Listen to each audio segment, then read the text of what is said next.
এই মুহূর্তে পাওয়া সর্বশেষ আপডেট বাংলা সংবাদে আপনাকে স্বাগত। প্রথমেই জানিয়ে দিচ্ছি কিছু গুরুত্বপূর্ণ কথা। আওয়ামী লীগের জন্য বড় এক সুসংবাদ দিয়েছে আইন উপদেষ্টা আসিফ নজরুল। এবার তাহলে কি আওয়ামী লীগের বিচার না করেই নির্বাচনের অংশগ্রহণের করার সুযোগ দিবে আইন উপদেষ্টা আসিফ নজরুল, নাকি এই উপদেষ্টা আওয়ামী লীগকে নিষিদ্ধ করে নির্বাচনের প্রক্রিয়া চালাবে? এবং হাসিনা ইউনূস সরকারকে কঠোর হুঁশিয়ারি দিয়ে বলেছেন সে একদিন না একদিন দেশে এসেই এই সরকারের বিচার করবে এবং ইউনূস সরকারকে সুদখোর ঘুষখোর বলে অতর্কিতভাবে গালাগালি করেছে এবং তারই জের ধরে জেলায় জেলায় গ্রামে গ্রামে আওয়ামী লীগের জ্যেষ্ঠ নেতারা মিছিল নিয়ে একের পর এক বেরিয়ে পড়েছে। তাহলে কি এবার ক্ষমতা নিয়ে আওয়ামী লীগ দেশে ফিরবে? এ বিষয়ে আপনার মতামত কি জানিয়ে দিন কমেন্ট বক্সে। জানিয়ে দিচ্ছি সর্বশেষ আপডেট বাংলা সংবাদের শিরোনাম। আগামী নির্বাচনে আওয়ামী লীগ অংশ নিতে পারবে কিনা জানালেন আইন উপদেষ্টা। আরো থাকছে নেতাকর্মীদের কঠোর বার্তা দিলেন তারেক রহমান। এরপর থাকছে চট্টগ্রামের নতুন কৌশলে এগোচ্ছে জামায়াত।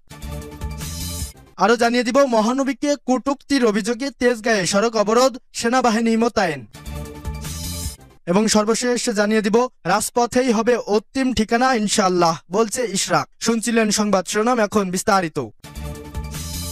আগামী নির্বাচনে আওয়ামী লীগ অংশ নিতে পারবে কিনা জানালেন আইন উপদেষ্টা। আগামী নির্বাচনে আওয়ামী লীগ অংশ নিতে পারবে কিনা জানিয়েছেন আইন, বিচার ও সংসদ উপদেষ্টা অধ্যাপক ডাক্তার আসিফ নজরুল। সম্প্রতি রাজধানীর হেয়ার রোডে তার সরকারি বাসভবনে দৈনিক যুগান্তরকে দেওয়া একান্ত সাক্ষাৎকারে এ বিষয়ে কথা বলেন তিনি। সাক্ষাৎকারে ডক্টর আসিফ নজরুল বলেন, আগামী ডিসেম্বরের আগে জাতীয় সংসদ নির্বাচন হচ্ছে না, এখনো অনেক সময় বাকি আছে।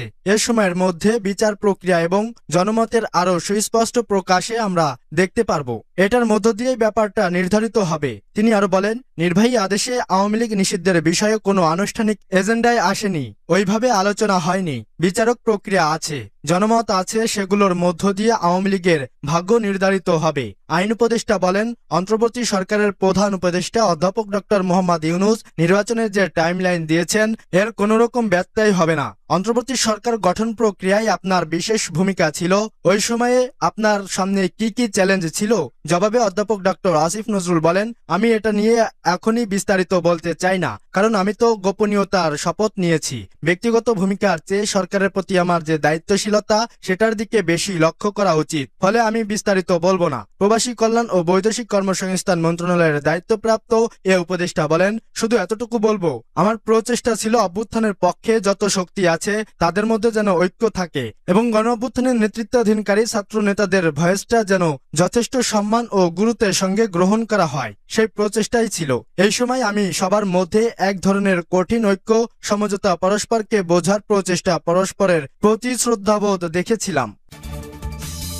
নেতাকর্মীদের কঠোর বার্তা দিলেন তারেক রহমান। নেতাকর্মীদের উদ্দেশ্যে বিএনপির ভারপ্রাপ্ত চেয়ারম্যান তারেক রহমান বলেছেন, যারা জনসমর্থ বিরোধী কাজ করবে তাদের সরিয়ে দিতে হবে, তা না হলে আমাদের অর্জন বৃথা হয়ে যাবে। তিনি বলেন, আমাদের সফলতা অর্জন করতে হলে এখনো অনেক পরিশ্রম করতে হবে, আপনাদের অদৃশ্য শক্তির বিরুদ্ধে যুদ্ধ করতে হবে, যে কোনো মূল্যে আমাদের ঐক্যবদ্ধ হতে হবে। মঙ্গলবার বিকেলে কুড়িগ্রাম, লালমনিরহাট ও গাইবান্ধা জেলায় রাষ্ট্রকাঠামো মেরামতের ৩১ দফা ও জনসম্পৃক্তি প্রশিক্ষণ কর্মশালায় ভার্চুয়ালি যুক্ত হয়ে তারেক রহমান এসব কথা বলেন। এর আগে তিনি প্রশিক্ষণ কর্মশালায় অংশ নেওয়া নেতাকর্মীর প্রশ্ন ও প্রস্তাবনা শুনে উত্তর দেন। প্রধান অতিথির বক্তব্য বিএনপির ভারপ্রাপ্ত চেয়ারম্যান বলেন, রাষ্ট্র কাঠামো মেরামতের ৩১ দফা প্রতিটি ঘরে ঘরে পৌঁছাতে হবে। এ দায়িত্ব নিতে হবে জেলা ও উপজেলা বিএনপির নেতাকর্মীদের। আমরা সুযোগ পেলে ৩১ দফা বাস্তবায়ন করব।